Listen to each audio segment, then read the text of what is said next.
కూటమి ప్రభుత్వ చొరవతో 8 లక్షల కోట్లు పెట్టుబడులుగా వస్తున్నాయని, తద్వారా 7 లక్షల మందికి ఉద్యోగ ఉపాధి అవకాశాలు లభించనున్నట్లు ఏపీ మంత్రి వాసంశెట్టి సుభాష్ తెలిపారు. కాకినాడలో నిర్వహించిన 54వ జాతీయ భద్రతా వారోత్సవాల్లో మంత్రి పాల్గొన్నారు.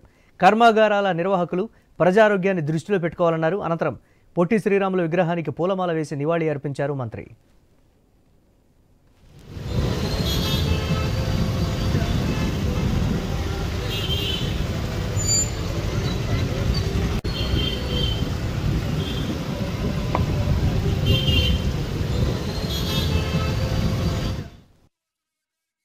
ఈ యొక్క ప్రభుత్వం ఎన్డీఏ కూటమి ప్రభుత్వం పూర్తిగా కార్మికుల భద్రత ఆరోగ్య విషయంలో పూర్తి జాగ్రత్తలు తీసుకుంటుంది.